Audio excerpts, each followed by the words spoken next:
Buenos días, buenas tardes y buenas noches. Soy Javier y esto es Soberanía Holística. Y bueno, ya sabéis, no me canso de decirlo, este canal no informa, no desinforma, simplemente está ejerciendo su libre derecho a la opinión.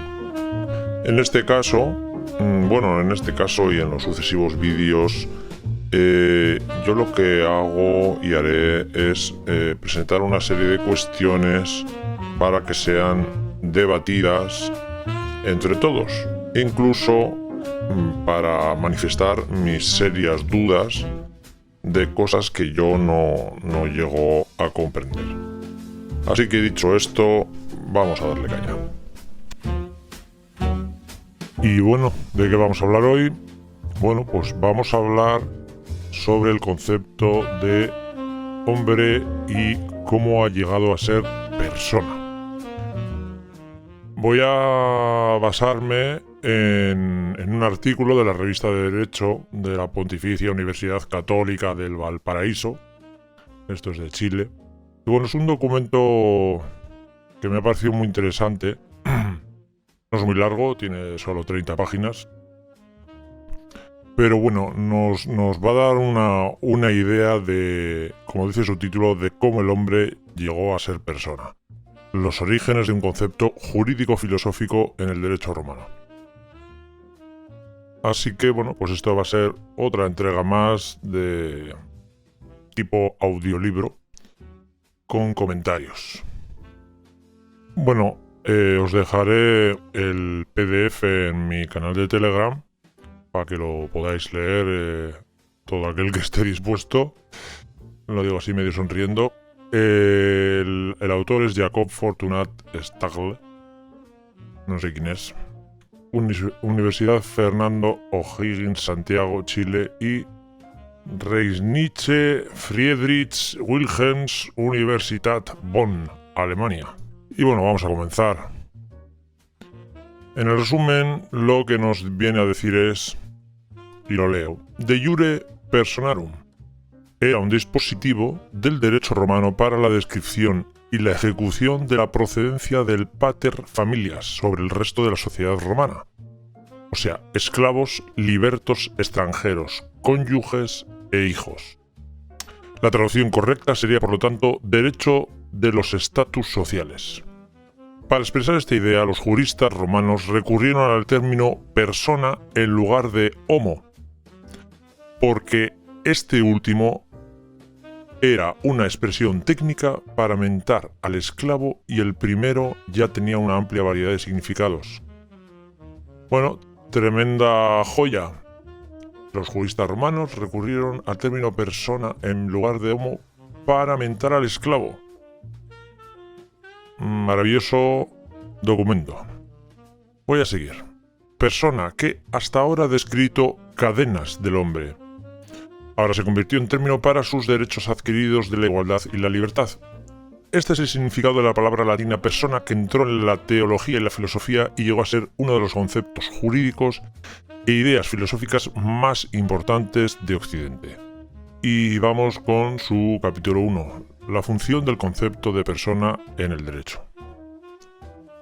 El concepto de persona en el derecho moderno tiene tres funciones: abstraer, clasificar y tal vez la más importante, provocar el patos. El concepto de persona es una abstracción. Esta abstracción individualiza al ser humano con preferencia al sistema jurídico. Bien, continúo. Un sistema jurídico necesita de esta abstracción. Fijaros. Esto lo hemos hablado y lo he comentado en otros vídeos. El sistema jurídico necesita del consentimiento, y aquí dice lo mismo. Un sistema jurídico necesita de esta abstracción, tiene una necesidad. Entonces, sigo. De este modo, no se interesa normalmente por lo singular en cuanto tal, sino más bien otorga diversos derechos a diferentes grupos de individuos. Bien, yo aquí tengo que hacer la apreciación de que, derechos, en cuanto hablamos de persona, que no es un ser vivo, ya no es un derecho, sino que es un privilegio. El término jurídico de persona, en lugar de hombre, cumple entonces, sobre la base de un primer razonamiento, la función de servir como punto de conexión lingüística entre las diferencias existentes entre determinados grupos de hombres. Bueno, aquí ya podréis intuir el por qué he decidido hablaros de este documento, porque me parece muy interesante y muy esclarecedor, como indica aquí expresamente que en lugar de hombre pasa a ser persona, como punto de conexión lingüística. Bien, un poquito más tarde nos dice aquí que en el derecho civil chileno es igual que en el español. Cada ser humano nacido es una persona. Bueno, ya sabéis mi opinión, para mí esto es una barbaridad. Es una presunción no atrevida, sino dictatorial, ¿no? Por el hecho solo de nacer, ya eres automáticamente una ficción, algo que no es. Bien, habla aquí del Código chileno, lo voy a pasar al Código civil, también es idéntico. El hombre adquiere la capacidad jurídica con el perfeccionamiento de su nacimiento. La existencia legal de toda persona principia al nacer, esto es, al separarse completamente de su madre. Bien, aquí fijaros que no hay, ni siquiera está hablando de documentos. Que esa sería la realidad jurídica realmente, porque si no hay un documento, si una mujer alumbra a su hijo en una casa, no hay un documento, no hay persona. Técnicamente no hay persona. Pero bueno, pues aquí en el Código Civil, aquí habla del chileno y aquí hablamos también del español, pues técnicamente, en el Código Civil lo da por hecho y lo da como una presunción.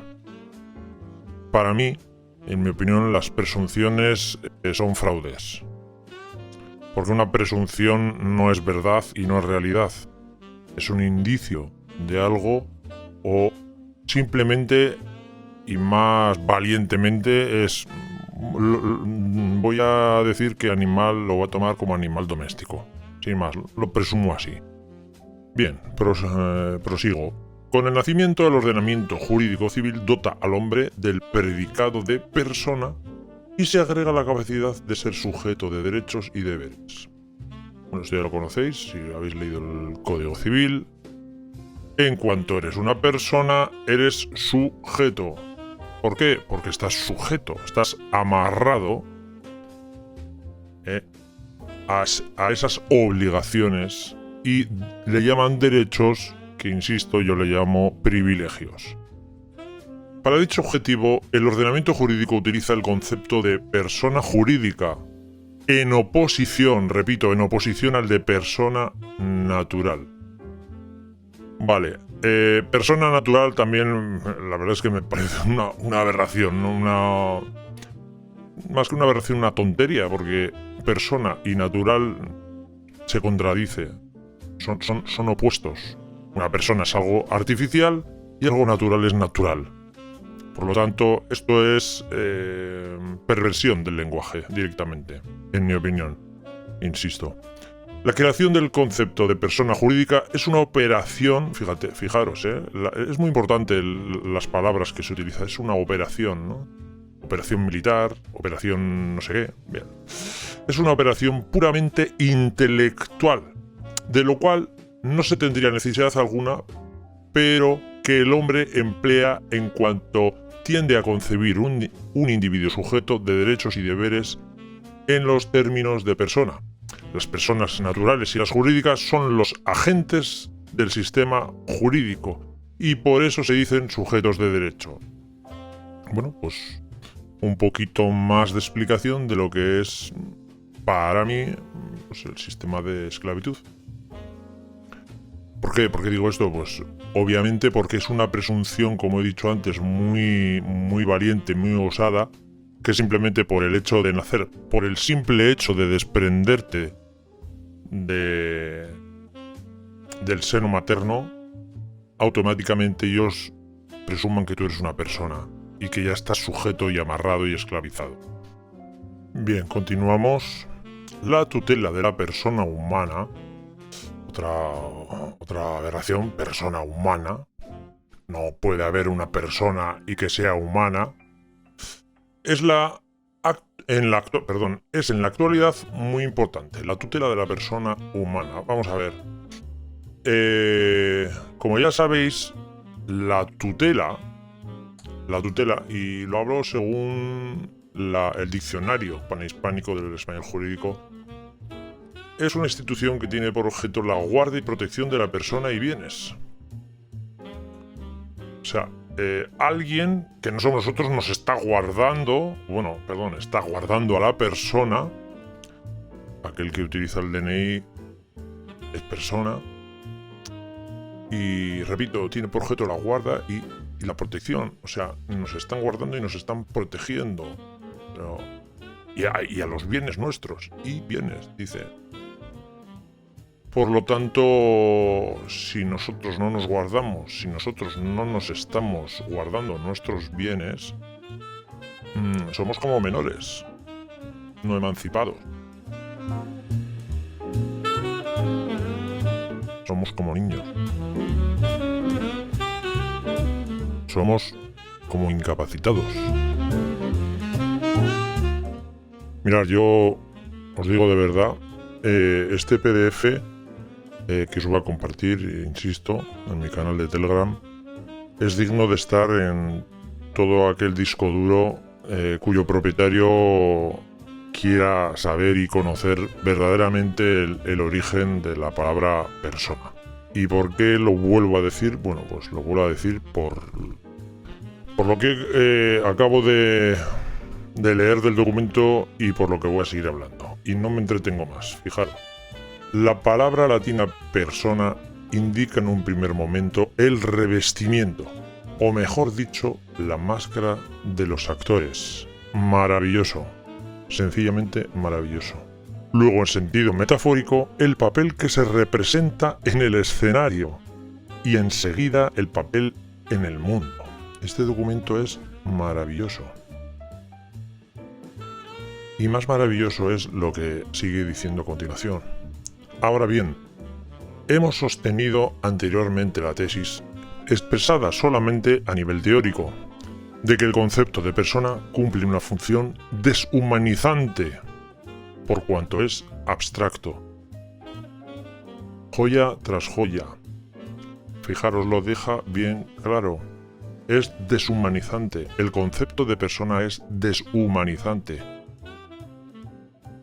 Pero lo seguimos utilizando con toda normalidad y la mayoría de la gente lo utiliza con toda normalidad sin conocer el verdadero origen y mensaje que lleva en sí la palabra persona. Porque todo aquel, cuando habla de persona, está deshumanizando al otro y deshumanizándose a sí mismo.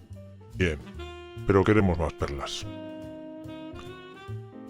Hablando de la era romana, continúa este documento. Gallo reconduce a todos los seres humanos en el genus de persona con la finalidad de poderlos clasificar en especies singulares, y estas especies representan los estatus alrededor de los que se articula la sociedad romana.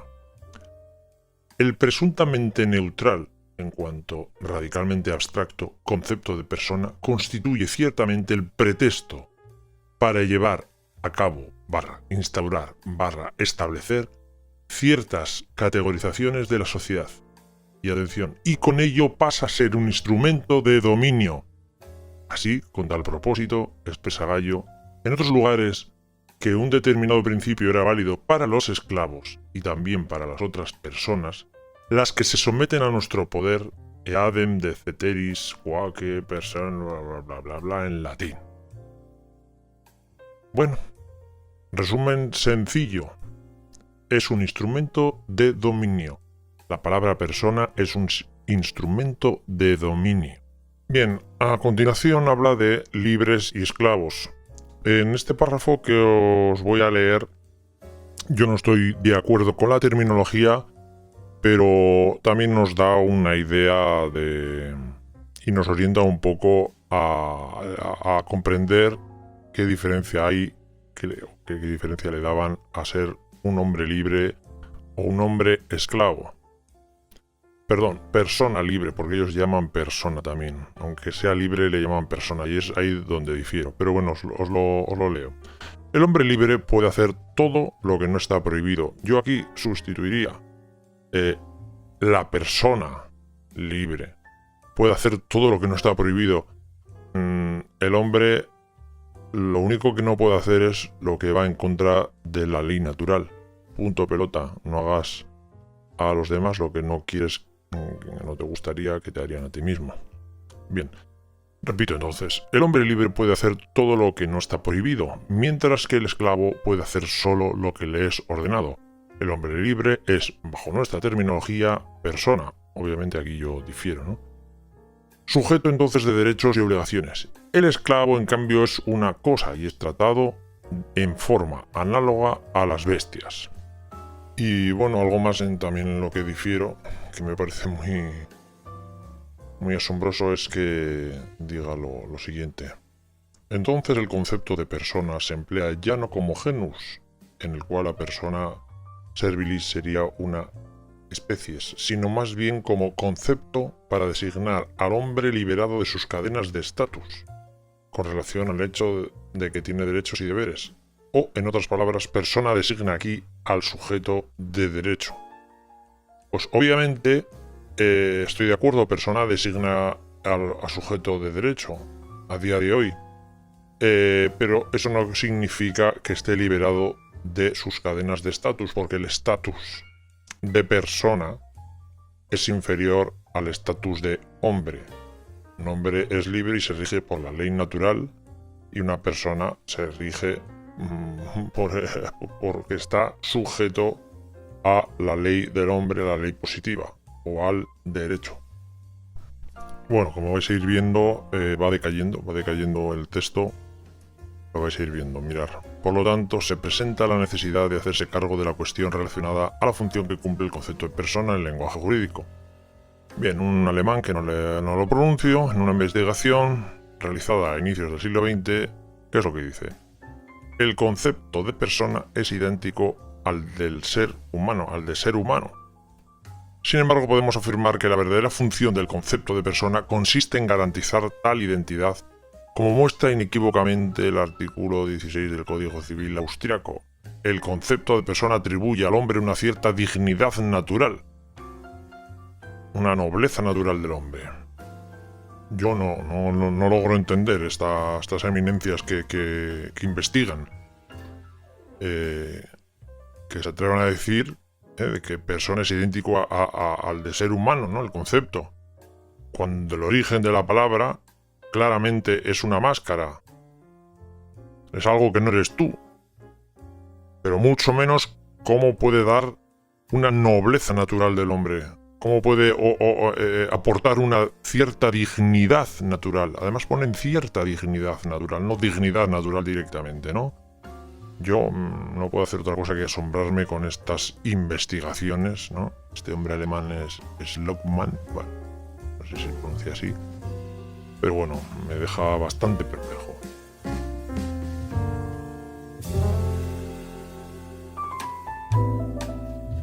Bueno, ¿por qué os sigo leyendo esto que no estoy nada de acuerdo? Bueno, primeramente no sería justo hacer alusión a un artículo y leer solo lo que me conviene. Así que os voy a leer todo, bueno, lo más importante, lo que yo he subrayado y para mí es más importante, porque también nos puede hacer reflexionar bastante. Mirad, sigo. A través de la construcción del sujeto abstracto, fue posible liberar formalmente a la persona de la casta de la servidumbre, del trabajo, de la condición económica, del sexo, que fundaban la sociedad jerárquica, de la desigualdad, aquel nacer libres e iguales que inauguraba la Constitución norteamericana. Bueno, a mí me deja esto sin palabras. No voy a hacer ni comentario.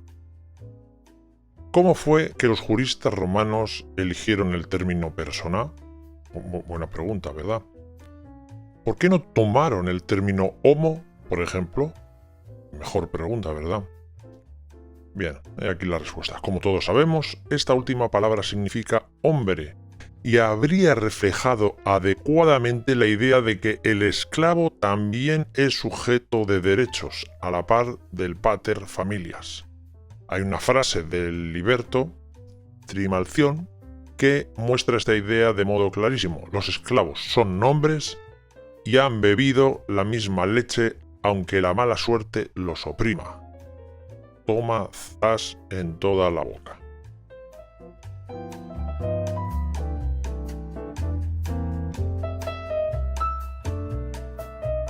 Y prosigue porque se viene arriba.